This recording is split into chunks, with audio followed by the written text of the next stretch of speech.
અમદાવાદમાં સાબરમતી નદી બંને કાંઠે વહેતી થઈ છે। વાસણા બેરેજના 13 દરવાજા 3 ફૂટ સુધી ખોલાયા। 1300,000 ક્યુસેક પાણી છોડાયું છે। સંત સરોવરમાંથી 2600 ક્યુસેક પાણીની આવક નોંધાઈ છે। 1300 ક્યુસેક પાણી છોડવામાં આવ્યું છે।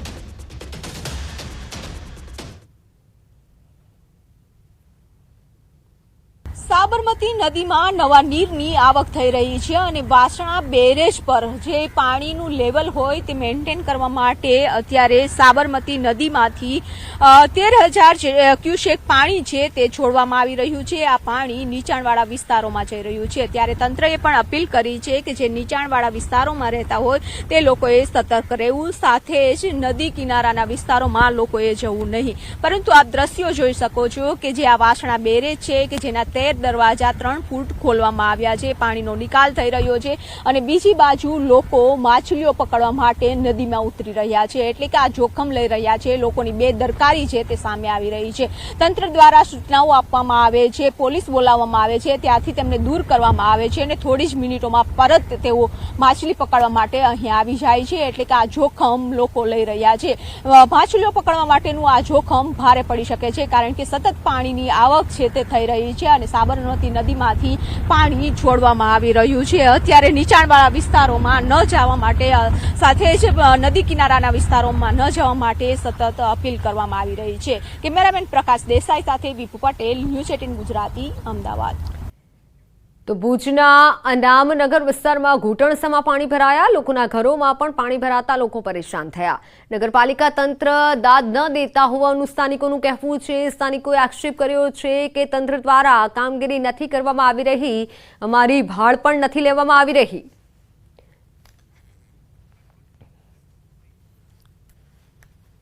ગત રાતથી સતત વરસાદના કારણે ભુજના જે નીચાણવાળા વિસ્તારો આવેલા છે ત્યાં પાસે પાણી ભરાવાની સમસ્યા છે તે સર્જાઈ છે। હાલ આપણી પાસે અમનનગર વિસ્તારના સ્થાનિકો છે, તેઓ સાથે વાત કરીશું તેઓની શું પરિસ્થિતિ છે। હાલ ખાસ કરીને વાત કરવામાં આવે તો અમનનગરમાં કેવી પરિસ્થિતિ છે અત્યારે? ભાઈ જોઈ તો શકો છો, બધી આવી રીતના પરિસ્થિતિ છે। હવે જોવો છો ક્યાં જઈએ, કોઈને ફોન કરીએ છીએ તો કહે છે કે સ્કૂલમાં હાલ્યા જાઓ, બીજું તો કોઈ કાંઈ રસ્તો છે નહીં। 3-4 સ્કૂલો ખોલી દીધી છે, એ કહે છે તમે હું હાલ્યા જાઓ એમ।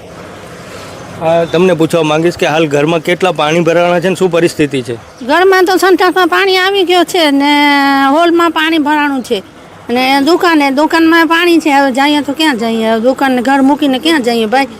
વિચારો અમે હવે જો કાલે ખાતું નથી, લોટ બાંધીને રાખી આવી રસ્તો થઈ શકે ને આ ગટર છે ને આ તોડી નાખે નગરપાલિકા। એમાં પાણી પહેલા જતો હતો ને હમણાં બંધ કરી ગયા, ઉપર કરી ગયા। પછી એ રજૂઆત કરે, ઉપર દબાણ કરે તો કાંઈ ઉપરથી થાય। હવે અહીંયાની પ્રજા તો એના કરીને રજૂઆત કરે, હું તો કોઈ સાંભળવાવાળો આપણે જઈએ એટલે તાત્કાલિક અત્યારે પરિસ્થિતિ તમે જોવો છો કે ક્યાં જવાનું, કોને ક્યાં રજૂઆત કરવાની એવું છે ને। પણ અમે રજૂઆત કરીએ કાઉન્સિલરને, એ કાલે આવીને જોઈ ગયા, નગરપાલિકાના સાહેબ 2-3 આવીને ઊભીને જોઈ ગયા। પછી જે મસલો છે હું સામેની સાઈડમાં માટી બંધ કરેલું છે પાણી, એ લોકો સામેવાળા લોકો। ચોક્કસથી તો નગરપાલિકામાં અનેકવાર રજૂઆતો કરાઈ છે, પરંતુ અહીંયા કને નગરપાલિકા દ્વારા ધ્યાન નથી અપાતું, જેના કારણે છે તે લોકોના ઘરોમાં પાણી ભરાય છે અને લોકોને મુશ્કેલીનો સામનો કરવો પડી રહ્યો છે।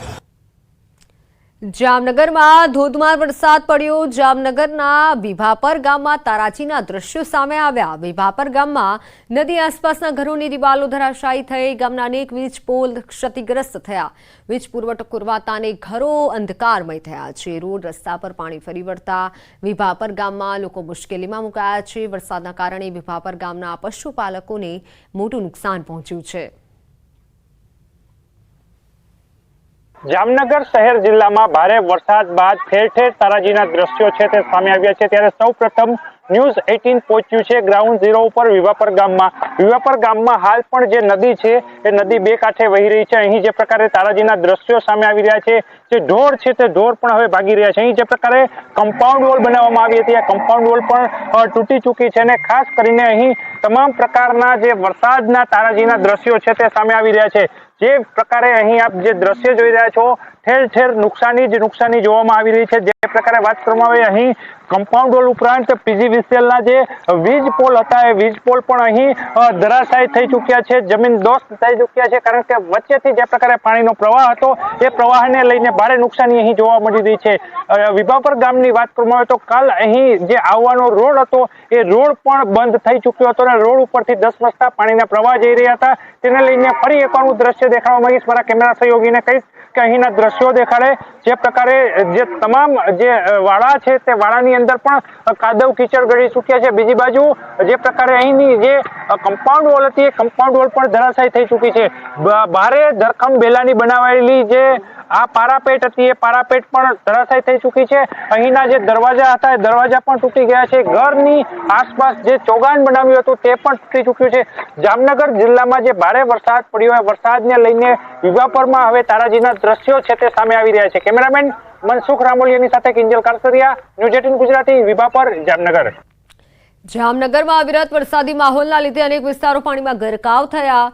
સમર્પણ અને એરફોર્સ બેને જોડતો માર્ગ પરનો અંડરબ્રિજ પણ 3 દિવસથી પાણીમાં ગરકાવ થતા લોકો હેરાન પરેશાન થયા. અંડરપાસે જળ સમાધિ લેતા તંત્ર અંડરપાસ બંધ કર્યો. સાથે અંડરપાસની આસપાસ રહેતા સ્થાનિકોએ ન્યૂઝ સિટીના રિપોર્ટરને પોતાની આપવીતી જણાવી. સાથે તંત્રની કામગીરી પર રોષ ઠાલવ્યો. આજુબાજુના બધા વિસ્તારોમાં લોકોના ઘરમાં ગોઠણ કમર સુધી પાણી ભરાઈ જાય છે, કોઈ પૂછવા પણ નથી આવતું. એટલે આ તો અમે 15 વર્ષથી આ વસ્તુ જોઈએ છે. અંડરબ્રિજ તો હમણાં થયો, પણ આ પરિસ્થિતિ છે, આમાં કોઈ સુધાર નથી. અહીંયા પાણી છે, જ્યારે વરસાદ આવે ત્યારે ફૂલ ભરાય. અત્યારે અમારા નીચે પાર્કિંગમાં ફૂલ પાણી ભરાઈ ગયું. પાર્કિંગમાં વાન ડૂબી ગયા છે. કાલે 2 ફોર વ્હીલ અહીં હાવ ડૂબી ગઈ છે. ખૂણા ઉપર કાલે 2 પાર્કિંગ ડૂબી ગઈ. અહીંયા કોઈ પૂછા કરવા નથી આવતો, નથી કોઈ પાણી નિકાલ કરવા આવતા. રાજકોટમાં ઇન્ટરનેશનલ એરપોર્ટ ફરી વિવાદમાં. હીરાસર નવા એરપોર્ટની દિવાલ તૂટી. એરપોર્ટના રનવે પાસેની જ દિવાલ તૂટી ગઈ. થોડા સમય પહેલા કેનોપી પણ તૂટી હતી. 1 વર્ષથી બનેલું એરપોર્ટ વિવાદોમાં જ રહ્યું છે. ફ્લાઇટ જ્યાંથી ઉડાન ભરે છે તે રનવે બોર્ડર પરની દિવાલ તૂટી ગઈ છે. દ્રશ્યો સામે આવી રહ્યા છે. નવું એરપોર્ટ સતત વિવાદમાં રહ્યું છે.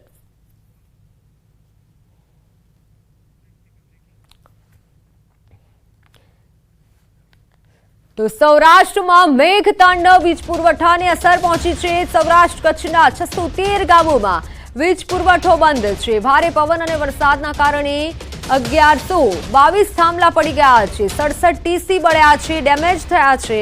સૌરાષ્ટ્ર કચ્છમાં 1528 ફીડરો બંધ હાલતમાં છે. સૌથી વધુ ખેતીવાડીમાં 1224 ફીડરો બંધ થયા છે.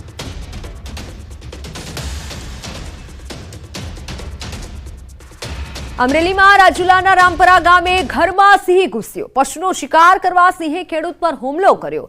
ગ્રામજનોએ ભેગા થઈ ખેડૂતનો જીવ બચાવ્યો. ખેડૂતને સારવાર માટે રાજુલા હોસ્પિટલમાં ખસેડાયો. સિંહ મકાનની દિવાલ પર આરામ ફરમાવતો હોવાના દ્રશ્યો સામે આવ્યા.